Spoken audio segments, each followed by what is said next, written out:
es la hemodinámica, que son las dos primeras clases que vamos a dictar hoy. Entonces se conoce con el nombre de hemodinámica, como su nombre lo indica, dinámica de la sangre. Es decir, describe el movimiento de la sangre a través de los vasos sanguíneos, a través de las cavidades cardíacas, y también se incluye dentro de la hemodinámica el estudio de la circulación linfática, que es aquella circulación accesoria que permite que aquella sangre que ha sido exudada a través de los capilares llegue de nuevo al sistema venoso vía el conjunto de estructuras que componen el sistema linfático. Entonces eso también se incluye dentro de la hemodinámica.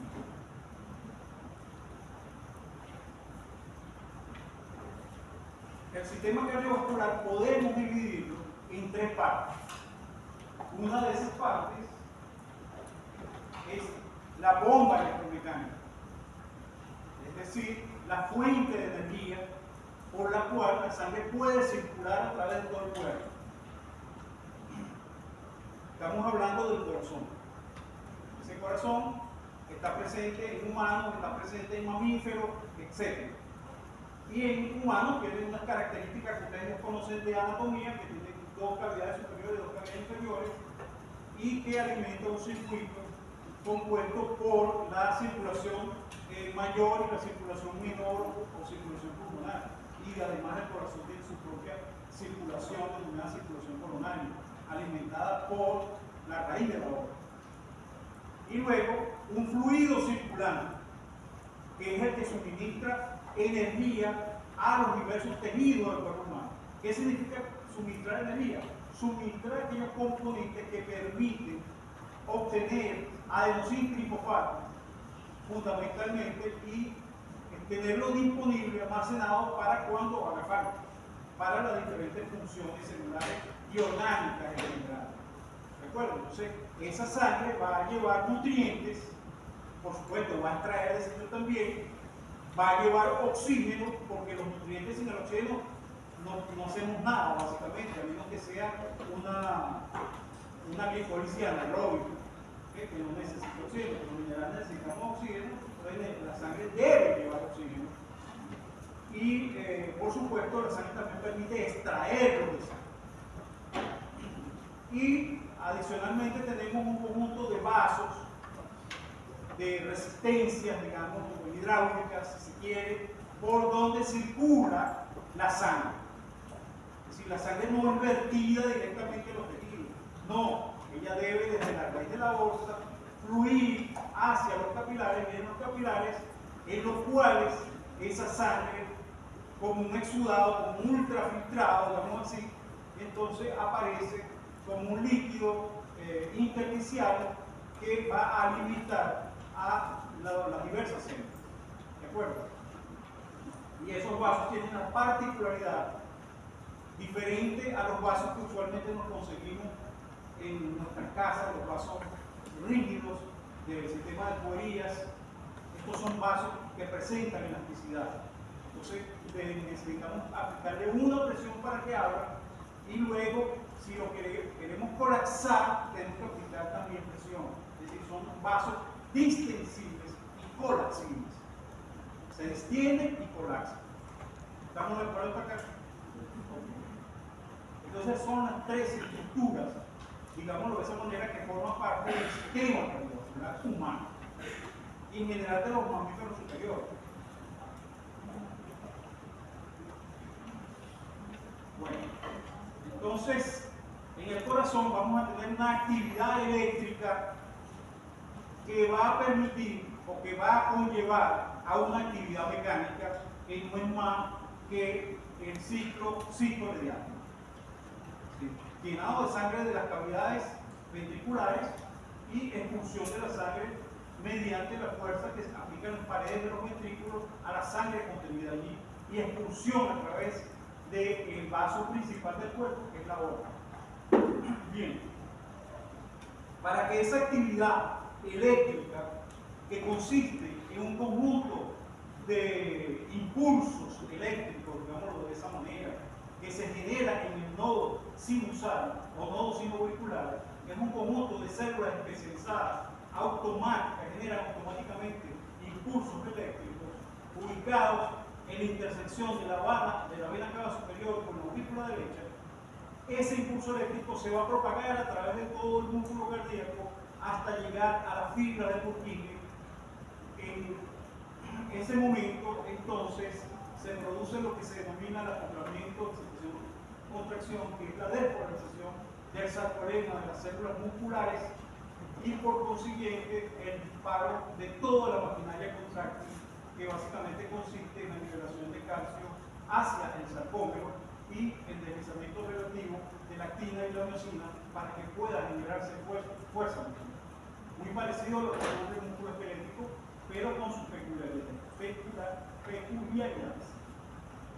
Bien, entonces el acoplamiento entre la actividad eléctrica y mecánica ocurre a través de un mecanismo que se llama acoplamiento, excitación, conversión. ¿Cómo la excitación eléctrica se convierte en actividad mecánica? ¿Okay?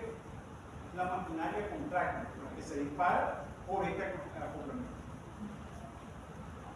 Eso lo vamos a estudiar en una clase por separado, una clase por separado para la actividad eléctrica, una clase por separado para la actividad mecánica. Bien. Entonces, el corazón humano, como ustedes pueden ver allí, está constituido por un conjunto, digamos, de variables, una de las cuales es la presión que se genera dentro del ventrículo, que podemos ver allí. Esto es lo que se denomina la tabla de identidad del corazón humano. O sea, tenemos, no sé si pueden ver el cursor. ¿Sí pueden ver?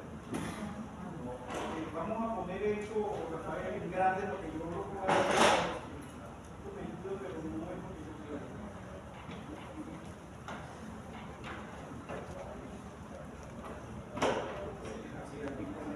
Nosotros podemos hacer tres tipos de expresiones intraventriculares, el eje vertical de presión, el eje vertical del tiempo. Podemos hacer un registro electrocardiográfico también. Podemos graficar la presión arterial en función del tiempo. Podemos observar cómo es el cierre de apertura de la válvula cardíaca, cómo es las dos válvulas sigmoideas no se abren al mismo tiempo. No se abren ni se cierran al mismo tiempo, ni la válvula auricular tampoco. Eso lo podemos ver aquí en estos cuadritos que podemos ver aquí abajo, y podemos observar también los fluidos de la vida. ¿Okay? Entonces, eso es lo que podemos denominar la tabla de identidad del corazón humano.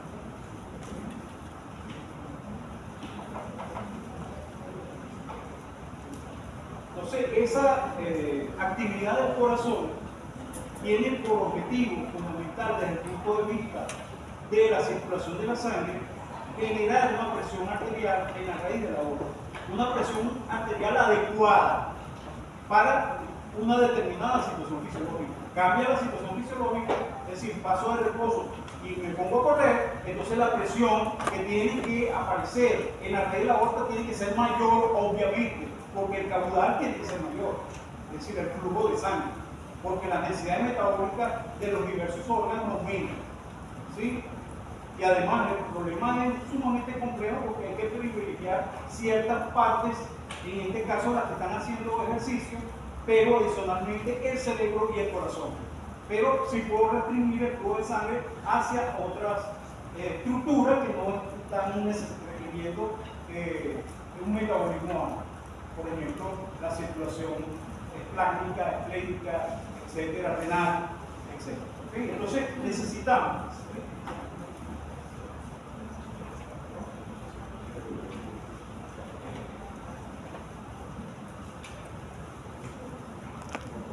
la idea es generar una presión adecuada como estaba diciendo anteriormente. Evidentemente, este es un sistema que requiere de unos receptores de presión, unos varos receptores o presos receptores ubicados en el seno peroneal, en el callado de la aorta, que pueden enviar información a los centros de control cardiovascular ubicados en el tallo cerebral y de esa manera establecer un control en la presión arterial. ¿De acuerdo? Bien. Esto lo clase específica para control cardiovascular. Es como un abrebocas. Seguimos.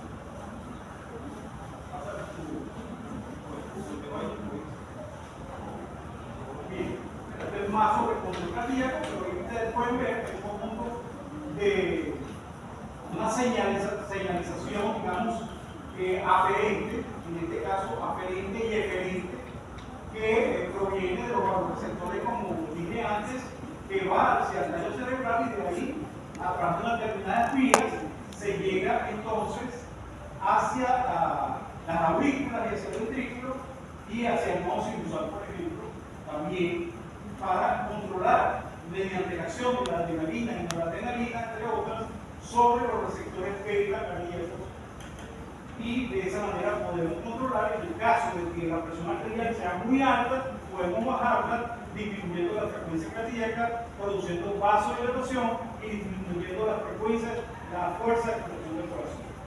¿De acuerdo? Y en el caso de que la presión sea muy baja, entonces todo lo contrario. Ese sistema que está ahí hace eso. Sí.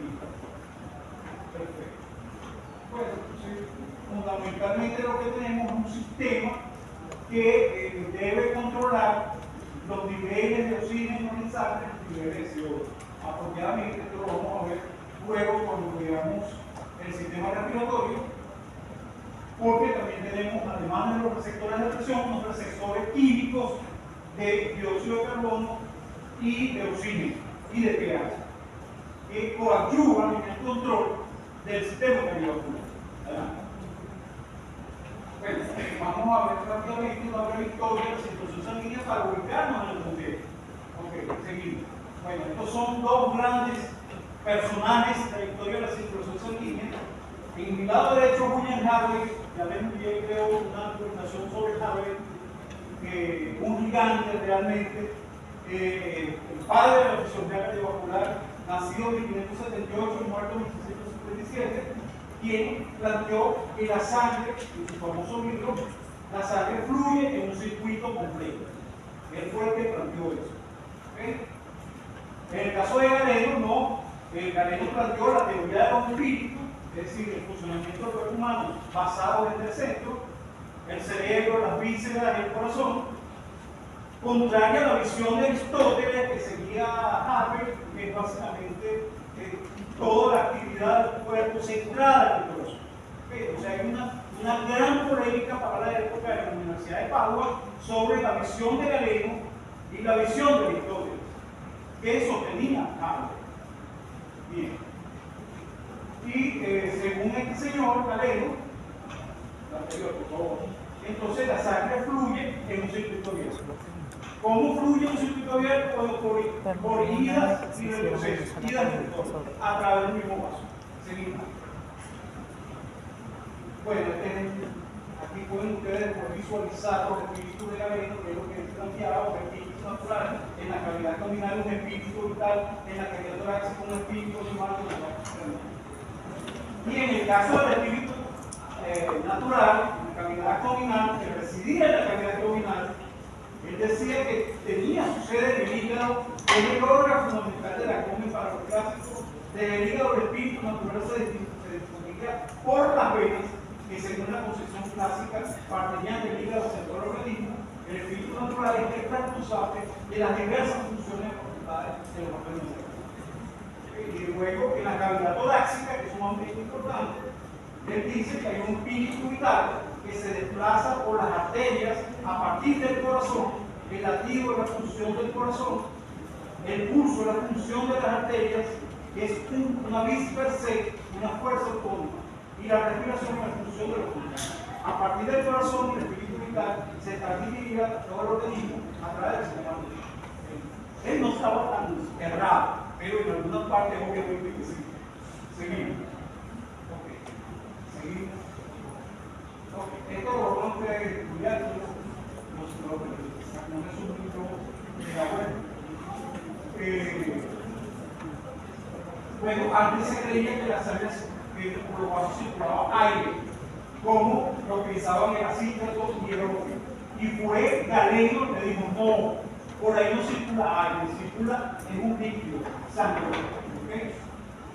Describió las válvulas del corazón, y descubrió diferencias estructurales. Bueno, es básicamente de manera esquemática los modelos que estaban en discusión, la concepción académica en la cual la sangre se mueve a través de las arterias en ida y vuelta, a través del mismo vaso, que se puede ver el retorno, acá abajo, ¿okay? Aquí abajo, y luego el regreso por las venas, regreso entre comillas. ¿De acuerdo? Y en Harvey te dice, no, eso no es así.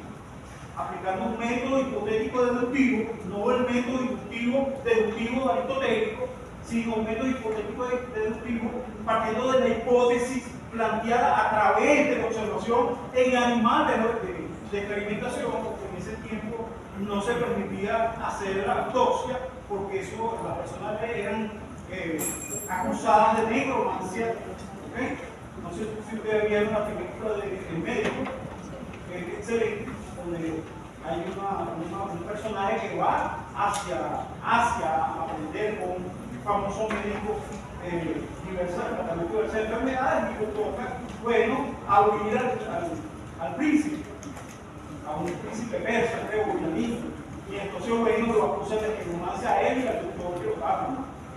Entonces, a partir de observaciones en animales, él plantea una hipótesis que la aplica a humanos y que resulta casi perfecta. Bien, entonces lo que dice Harvey en este caso es no, la circulación es de ida y vuelta. ¿Okay? Aquí podemos ver arterias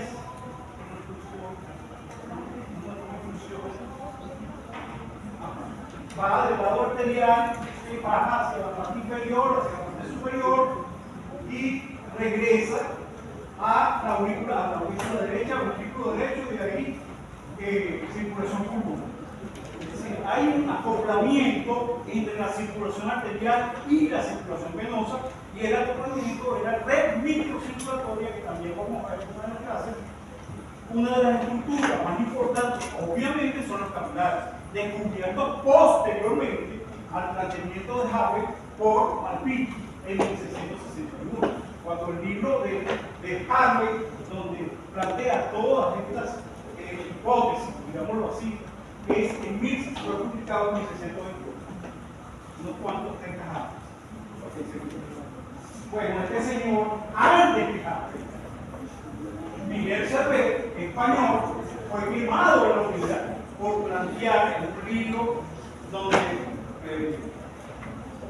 aparecían objeciones a la Iglesia Católica, al cristianismo.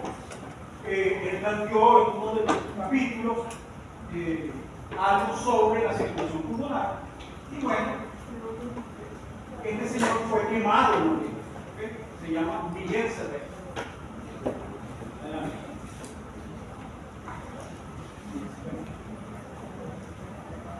Y otros autores que también hablaron sobre la circulación sanguínea antes de Harvey, y después en ese famoso libro denominado Tratado de Hombres, de Descartes. Seguimos. Y en el caso de Harvey, él fue el primero que detectó o publicó, en ese dibujo que aparece en su famoso libro, El movimiento del corazón, aparece la identificación de las válvulas venosas presentes en el antebrazo, que todos tenemos, y en la parte inferior de la pierna, donde tenemos válvulas venosas que evitan que la sangre se empose. Pero también tenemos sangre venosa en otras estructuras. Sí, otras estructuras, como por ejemplo acá en venas que perfunden o que desalojan la sangre de los testículos. Ahí también hay válvulas. ¿Okay? Seguimos.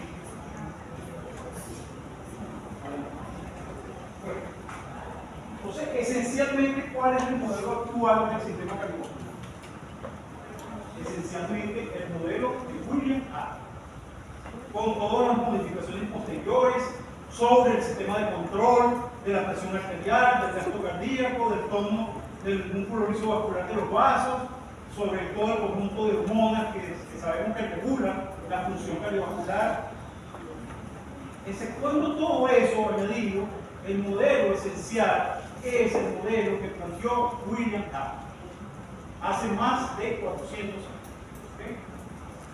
Entonces, básicamente es eso que te digo yo aquí: una circulación sistémica mayor o menor, una circulación mayor que se divide en circulación superior e inferior, y en el caso de la circulación menor nos permite entonces liberar el CO2 contenido en la sangre, el exceso de CO2, y absorber el O2 a través de un proceso que se denomina difusión alveolar. ¿Okay? Claro, Harvey no llegó, digamos, hasta allá, hasta este proceso de intercambio de gases. No, más bien tendríamos que hablar de Servet en la parte de la circulación pulmonar. Harvey planteó el modelo macro completo, pero no se detuvo, compadre. ¿Okay? Y por supuesto, esos gases también se intercambian a nivel de los tejidos. Ese es el modelo. Entonces podemos observar que ocurre difusión a nivel de los capilares hacia las células, y ocurre difusión también en los pulmones hacia los alveolos. En los dos casos hay difusión, en los dos extremos, y un movimiento convectivo direccional que permite que la sangre circule desde el ventrículo izquierdo, desde la aorta, hacia la aurícula derecha. ¿Okay? Entonces, el movimiento de convección más o menos lo mismo metro, el movimiento de difusión en el caso 0,3 micrómetros, y en el caso de difusión hacia los tejidos 10 micrómetros. Seguimos. Entonces, este es un modelo, digamos, panorámico del sistema circulatorio, donde aparece en rojo la parte arterial y aparece en azul la parte venosa. Usualmente se dibuja así con esos colores, pero no es verdad que la sangre venosa es azul. Es una sangre roja, pero menos brillante porque tiene menos contenido de oxígeno. ¿De acuerdo? Pero no que es azul. Pero para fines didácticos se representa usualmente así. ¿Okay? Pero como ustedes pueden ver, hay interconexiones, o sea, no son circuitos que están en paralelo exclusivamente, sino que hay conexiones cerebrales también, y hay anastomosis, hay comunicaciones funcionales normales, que a veces pueden aparecer esas comunicaciones también de forma patológica.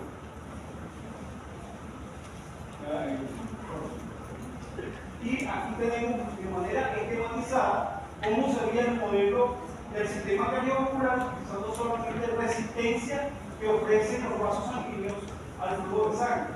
Entonces, este es un modelo que sintetiza, digamos de esa manera, o modela el sistema cardiovascular en 9 compartimentos.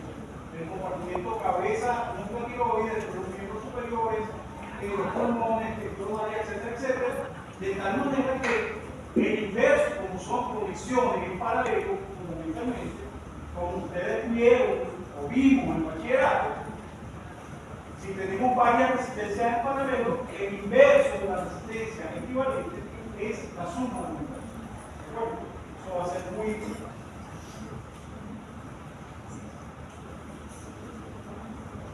Bien, entonces, de manera resumida, podemos ver ya, entonces, representada la aurícula derecha, la aurícula izquierda, la aorta también del ventrículo izquierdo, dos cavas resumidas en una sola, aurícula derecha, ventrículo derecho, que perfunde la arteria pulmonar, atraviesa el conjunto de vasos pulmonares que presentan una resistencia a ese flujo, que se denomina resistencia vascular pulmonar, regresan las cuatro venas pulmonares a la aurícula izquierda, y de allí a través de la válvula auriculoventricular, ¿okay?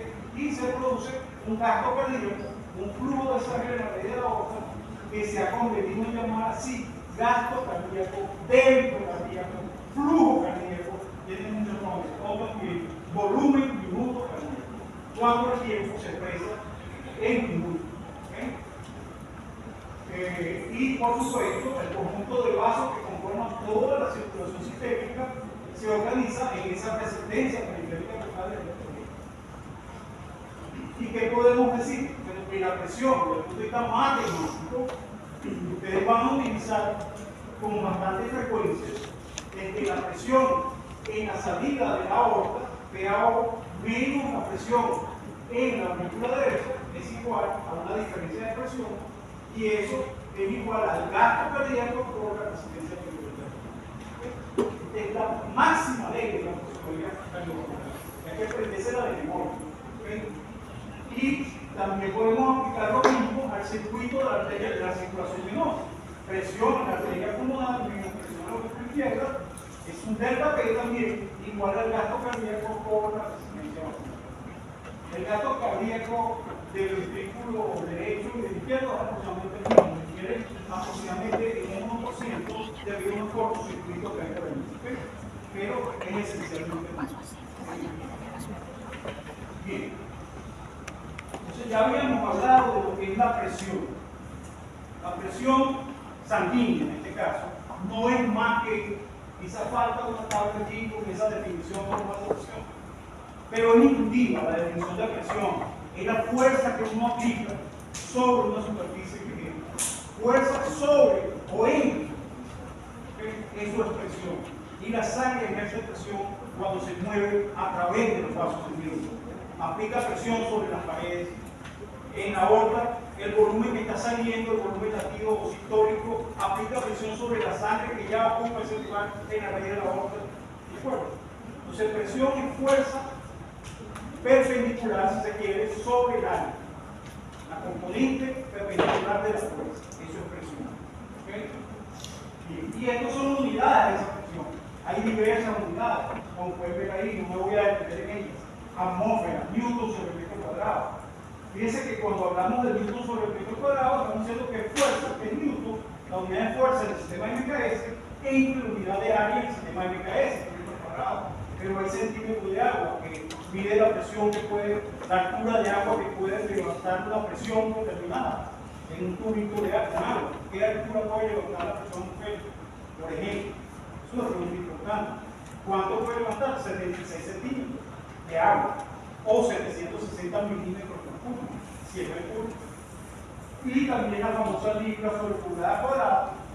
Pues ahí pueden ustedes entender la equivalencia. Se ha convenido en denominar la unidad MKS de presión de newton sobre metro cuadrado en pascal. Un pascal es un newton sobre metro cuadrado. Y así lo vamos a conseguir en los libros de fisiología. Kilo pascal, pascal.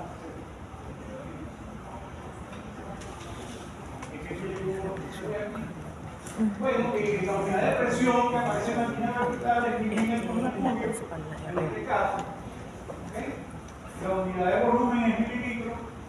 Son las dos unidades que aparecen en el. Entonces, presión es sumamente importante. Y por supuesto, en el electrocardiograma no es presión, es voltaje.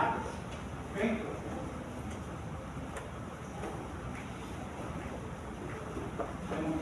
Y en otro caso es volumen.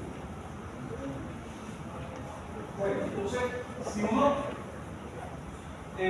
discrimina más el sistema cardiovascular con este modelo esquemático del sistema cardiovascular, que no toma en cuenta la elasticidad de los vasos, que el modelo se llama complicado. Los vasos son elásticos, como yo se lo dije.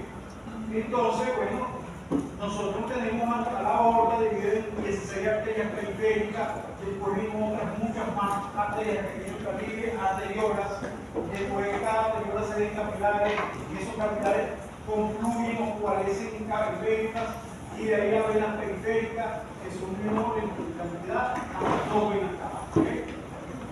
Bien, entonces este es un modelo más especificado, donde parece que hay una conexión en serie, digamos, de cada bloquecito está en serie, y dentro de los bloques, los conductos están organizados en paralelo. ¿Okay? O sea, los capilares están organizados en paralelo, las arteriolas también, las arterias periféricas también, todo. Pero los bloquecitos, los compartimientos están organizados de forma serial, uno después del otro. ¿Está clara la idea? Sí. Bien, el resumen sería más o menos. Aorta, arteria, arteriola, capilares, todo el mismo dibujo color esquematizado. Y ahí te muestra cuántas tiene cada uno. Cuántos capilares, cuántas venas, cuántas arterias, pues cómo te ves, la aorta es uno. Ese es el corazón, o sea, ese es el circuito esa que estaba azul y rojo. Es ese mismo. Todos tienen clase ahorita. Ajá, porque se están viendo que también se ve. Entonces, ahora vamos a enfocar nuestra atención en la sangre. Como había dicho, la sangre es el fluido vital que transporta oxígeno, CO2, otros gases también, por supuesto, no solamente esos dos gases, pero transporta también nutrientes de un líquido que realmente tiene una función esencial, además que es un expansor de volumen. Es decir, la sangre en un compartimiento elástico va a producir presión. Entonces eso es importante. Incluso una de las medidas terapéuticas para aliviar la presión es administrar diuréticos. Es decir, eliminar volumen por etnia, sangre circulante para que la presión disminuya. ¿De acuerdo? Además de otra técnica, como un tratamiento farmacológico, de una sola nivel. Es decir, que la sangre ejerce presión. No se olvide de eso. Es más, esa era una de las técnicas que se utilizaba antiguamente para curar diversas enfermedades, incluida la elevación de la presión. Era la sangría, hacer sangría, y mucha gente se moría. Sangramiento. ¿Okay? Sí. Entonces, como ustedes saben, la sangre está constituida, es un líquido bien complejo, constituido por el plasma y los elementos fórmicos. Eso ustedes ya vieron en sangre, se denomina sangre plasmática. ¿Okay? Y el plasma, por su parte, tiene un conjunto de propiedades físicas y químicas y los elementos fórmicos también. Eso ya ustedes lo vieron y yo no voy a repetir eso. Aquí pueden revisarlo porque yo incluiré aquí una información que puede ser importante en algún momento. Y seguimos. Bueno, aquí está la componente del plasma, o sea, básicamente la mayoría de los componentes del plasma están aquí. Seguimos. Después los componentes de los tipos de hematocitos, de neutroformes, de eritrocitos, leucocitos, seguimos. Lo que sí les quiero decir que en el caso de los capilares de pasada, si esos capilares que tenemos muchísimos millones en el cuerpo humano, los colocáramos en serie y le diéramos la vuelta a la luna, o sea, pudiéramos darle la vuelta a la luna. O sea, nosotros somos seres demasiado, excesivamente vascularizados. Casi tenemos un capilar y al ladito tenemos un centro. ¿De acuerdo? O sea, repito, si todos los capilares del cuerpo humano se colocaran en serie, le podemos dar la vuelta a la luna. De un ser humano. Bien, entonces, claro, la sangre y el agua y el plasma, todo eso va a presentar una densidad y una viscosidad. Y aquí tenemos una tabla muy importante donde aparece el agua, acá abajo, agua a 4 grados centígrados. ¿Por qué a 4 grados centígrados? Porque el agua a 4 grados centígrados tiene una densidad de 1. Si uno se desplaza hacia la derecha, la densidad disminuye, y si se desplaza hacia la izquierda también. Entonces, hay una pregunta en el examen que hacía referencia a que la sangre disminuía de densidad cuando se enfriaba, pero es que cuando se calienta también. Hay que tener cuidado con eso. Si usted traza una raya horizontal y ve que tiene poca densidad del lado derecho y del lado izquierdo, cuidado con eso. ¿Okay? Y luego a 0 grados centígrados, el agua presenta su densidad, digamos, más relativamente pequeña, 0 menor que 1, ¿no? Que presenta a 4 grados centígrados. Y esa característica, de alguna manera, la sangre la va a heredar, porque la sangre es 90% agua. Sencillamente, entonces una característica la hereda la sangre. Pero, claro, hay que tomar en cuenta que la sangre tiene elementos fórmicos, que tiene proteína de la coagulación, que tiene iones, que tiene un montón de cosas que hacen que la sangre sea caracterizada como un líquido anómalo. Mientras que la sangre y el plasma, que no tienen esas anormalidades, porque no tienen elementos fórmicos, básicamente, son denominadas líquidos newtonianos, es decir, que se comportan bien. ¿Sí? Entonces, aquí, por ejemplo, en el caso del agua, 4 grados centígrados, la densidad en kilogramos sobre metro cúbico es 1. ¿Okay? Eso es 1000. ¿No? Es 1000. Eso significa 1000.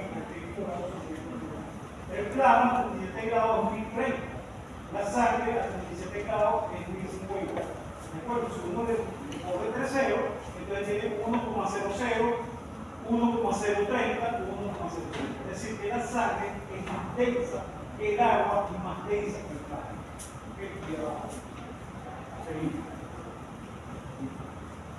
Entonces, ¿cuál es la terminología que ustedes se van a encontrar en los libros de fisiología? Una, la de fluido incompresible. El nombre lo dice. Fluido incompresible es cuando la densidad del fluido no depende de la presión aplicada a él. Por ejemplo, la sangre que circula por el corazón.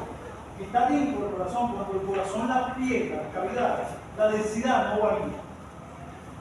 ¿Está claro lo que estoy diciendo? Para esos niveles de presión tan relativamente bajos, la densidad de la sangre no varía. ¿Qué significa eso? Que la misma masa de sangre va a ocupar el mismo volumen. Si la densidad variara, entonces el ciclo cardíaco se echará a perder completamente. No sería bonito. Sería muy extraño. Después la densidad, como hemos visto, es la concentración de la masa. Y la masa sobre el volumen, ya que tenemos varias unidades, gramos sobre centímetro cúbico, kilogramos sobre metro cúbico, kilogramos sobre litro, y hay forma de convertirlo en unidad de mol. Después, el concepto de viscosidad dinámica está relacionada con las fuerzas intermoleculares, interatómicas, fuerzas de cohesión. ¿Qué es para ustedes la viscosidad? ¿Alguien me puede decir? Cuando uno dice ese líquido es muy viscoso, ¿cuál es el indicativo de la viscosidad?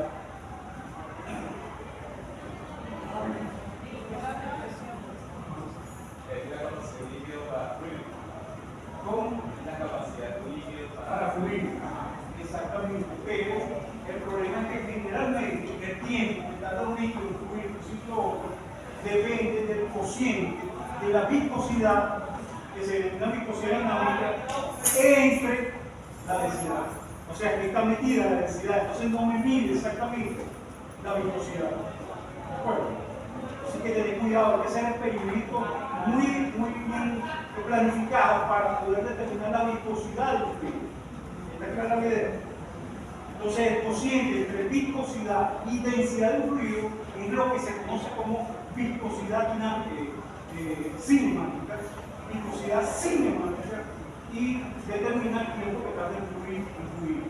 No solamente la viscosidad, que se denomina viscosidad absoluta, su propia viscosidad que depende de las fuerzas intermoleculares. ¿De acuerdo? Se pueden hacer la comparación entre mercurio, por ejemplo, y aceite. El mercurio es 13, tantas veces más denso que el aceite, pero el mercurio tiene menos viscosidad que el aceite. Entonces, lo que determina el tiempo para fluir es ese cociente. Hay que tener mucho cuidado con eso. Bueno, vamos a dar esta clase. Gracias.